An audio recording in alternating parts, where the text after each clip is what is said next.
Londres, milieu du 19e siècle.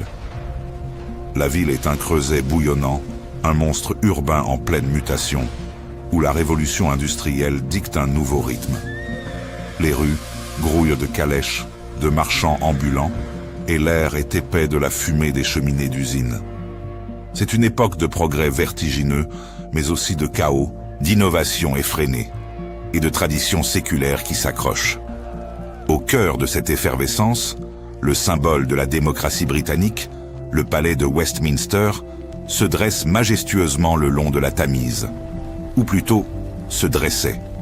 Car le 16 octobre 1834, une tragédie frappe la capitale. Un incendie colossal, né de la combustion de milliers de bâtonnets de décomptes médiévaux, ravage l'ancien palais. Les flammes dévorent le ciel londonien, réduisant en cendres des siècles d'histoire parlementaire. Ce désastre, bien que dévastateur, est aussi un catalyseur. Il ouvre la voie à une reconstruction ambitieuse, une chance de bâtir un parlement digne de la puissance et de l'influence de l'Empire britannique. L'idée est de créer un chef-d'œuvre architectural qui incarnerait la grandeur de la nation. Au milieu des plans complexes pour le nouveau parlement, une vision audacieuse prend forme, celle d'une tour-horloge colossale. Ce ne serait pas une simple horloge, mais un monument défiant les normes de l'époque, capable de sonner l'heure avec une précision inégalée à travers la ville. Les architectes visionnaires Charles Barry et Augustus Pugin sont les maîtres d'œuvre de ce projet grandiose. Barry, avec son approche néo-gothique majestueuse, et Pugin, avec son souci obsessionnel du détail médiéval, s'attellent à la tâche. Mais la tour horloge pose un défi unique. Comment concevoir un mécanisme d'une telle envergure qui soit à la fois fiable et d'une exactitude irréprochable? Les premières esquisses révèlent une ambition démesurée. Ce qui deviendra plus tard Big Ben est imaginé comme le cœur battant de la nation. Un repère temporel pour un empire dont le soleil ne se couche jamais. L'Angleterre victorienne, à cette époque, est obsédée par le temps et la ponctualité. Les chemins de fer ont unifié les fuseaux horaires et la précision est devenue une vertu cardinale, essentielle à la coordination d'un empire mondial. Une horloge nationale, audible par tous, symboliserait cette maîtrise du temps. Pourtant, des doutes planent. La faisabilité d'un tel projet est remise en question. Les contraintes techniques sont immenses. Comment une horloge aussi grande pourrait-elle maintenir une précision constante face aux éléments? Les ingénieurs et horlogers se grattent à la tête. Mais l'importance symbolique l'emporte. Cette horloge ne serait pas seulement un garde-temps. Elle serait le symbole de la résilience britannique, de son ingéniosité et de sa capacité à surmonter les obstacles. En 1843, le premier pas concret est franchi. Les fouilles commencent pour les fondations de la tour, marquant le début d'une aventure de 16 ans. Des milliers de mètres cubes de terre sont déplacés pour ancrer solidement cette future géante. Les matériaux sont choisis avec soin, reflétant l'ingéniosité industrielle britannique. La pierre calcaire de Anston, dans le Yorkshire, est sélectionnée pour son endurance et sa couleur chaleureuse, tandis que le granit de Cornouailles assure la solidité des fondations. Une armée d'hommes est à pied d'œuvre. Ingénieurs, maçons, charpentiers, manœuvrent. Chaque pierre est taillée, chaque brique posée avec une précision méticuleuse. Le chantier est un balai incessant d'activité, un témoignage de la main-d'œuvre infatigable de l'époque. Les premières difficultés ne tardent pas. Les intempéries, les problèmes de drainage et les défis structurels mettent à l'épreuve la détermination des bâtisseurs. Malgré tout, une atmosphère d'excitation palpable règne sur Londres. La ville, habituée au chantier, observe avec curiosité cette nouvelle structure qui commence à s'élever. On anticipe déjà le jour où cette tour dominera l'horizon et où son carillon retentira, marquant l'heure pour des millions de personnes. Le projet, encore sans nom officiel, captive l'imagination collective. Il promet d'être plus qu'un simple ajout architectural.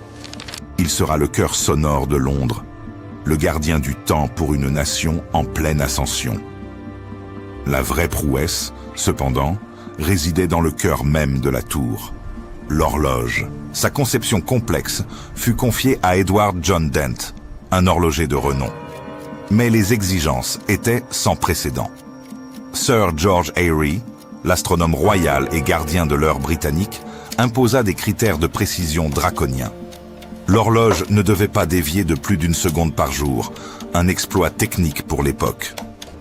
Dent, avec son génie, développa un mécanisme à triple train, une innovation majeure permettant de séparer les fonctions de l'heure, des quarts et des sonneries, garantissant ainsi une régularité inégalée. Malheureusement, le premier mécanisme, bien qu'ingénieux, se heurta à des problèmes de fabrication. Les retards s'accumulèrent et le destin frappa. Edward Dent décéda en 1853. C'est son beau-fils, Frederick Dent, qui reprit le flambeau, déterminé à honorer l'héritage de son prédécesseur. Il acheva l'horloge, résolvant les derniers défis techniques avec brio. Pendant ce temps, la tour elle-même s'élevait, pierre par pierre.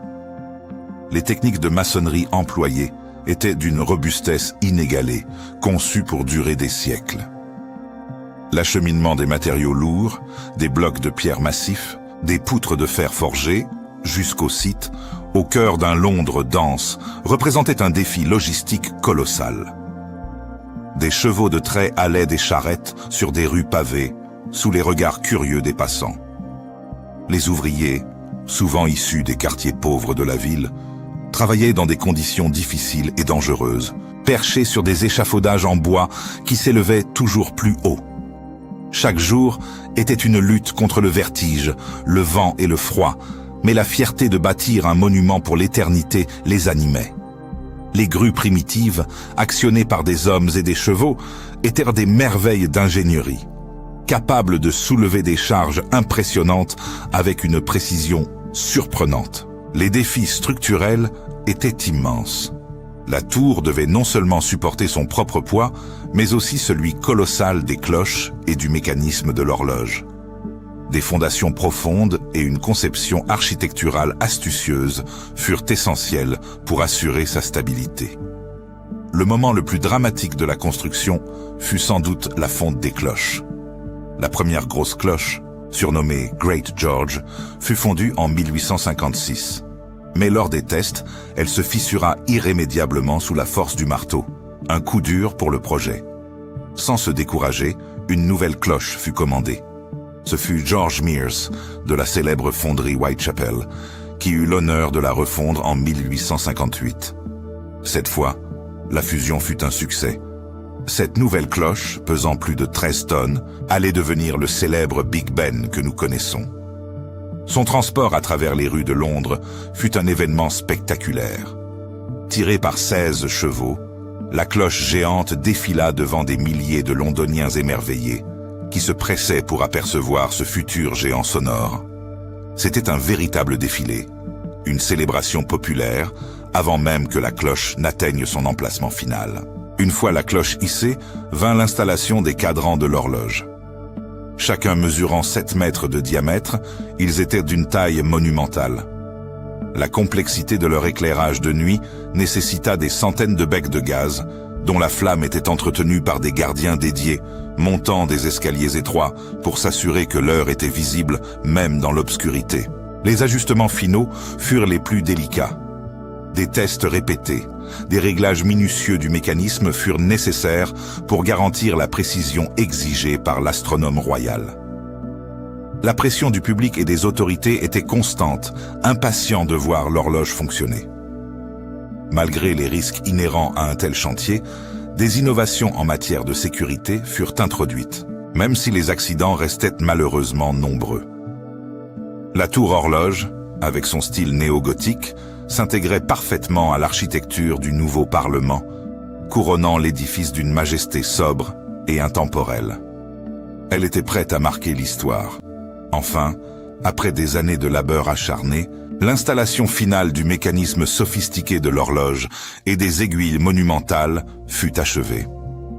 Le 31 mai 1859, à minuit, les premiers coups de Big Ben résonnèrent dans le ciel londonien, marquant non seulement l'heure, mais aussi l'achèvement triomphal d'un projet audacieux.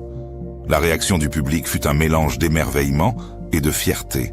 Des foules se rassemblèrent pour écouter ce nouveau géant sonore, célébrant cette merveille architecturale et technique qui allait désormais rythmer leur quotidien. L'impact de Big Ben sur la vie des Londoniens fut immédiat et profond. Sa précision, malgré les défis techniques initiaux, devint une référence mondiale. Les marins calibraient leurs chronomètres, les commerçants ajustaient leurs horaires, et la vie de la cité se synchronisait au son de ses carillons. Le surnom Big Ben, lui-même, dont l'origine reste sujette à débat, certains l'attribuent à Sir Benjamin Hall, le commissaire aux travaux, d'autres au célèbre boxeur Benjamin Count, s'ancra rapidement dans le langage populaire, devenant synonyme non seulement de la grande cloche, mais de l'ensemble de la tour horloge. L'influence de Big Ben dépassa rapidement les frontières de l'Angleterre. Son design et sa précision inspirèrent d'autres projets d'horloges et de tours à travers le monde, cherchant à émuler sa grandeur et sa fiabilité. Des décennies plus tard, en 2012, pour marquer le jubilé de diamant de la reine Élisabeth II, la tour fut officiellement renommée Tour Élisabeth, un hommage à la monarque et à son règne. Mais pour beaucoup, elle restera à jamais Big Ben. Le rôle de Big Ben ne se limita pas à celui d'un simple indicateur de temps. Pendant les 2 guerres mondiales, alors que Londres était sous les bombes, le son inébranlable de Big Ben, diffusé par la BBC, devint un symbole puissant de résilience et d'espoir pour la nation britannique et le monde libre. Sa voix portait un message de persévérance face à l'adversité. Au fil des décennies, la maintenance et la conservation de l'horloge et de la tour sont devenus un défi constant. Les rouages usés, les intempéries, la pollution ont exigé des restaurations complexes et coûteuses. Des échafaudages ont enveloppé la tour à plusieurs reprises, masquant temporairement sa splendeur, mais ces efforts étaient essentiels pour préserver ce patrimoine mondial. Chaque restauration est un témoignage du dévouement continu à maintenir ce symbole en vie. Aujourd'hui, Big Ben demeure un emblème puissant de la démocratie parlementaire britannique, un gardien silencieux des débats et des décisions qui façonnent la nation. Sa présence constante dans le cinéma, la télévision et la littérature a renforcé son statut d'icône mondiale, reconnaissable instantanément par des millions de personnes.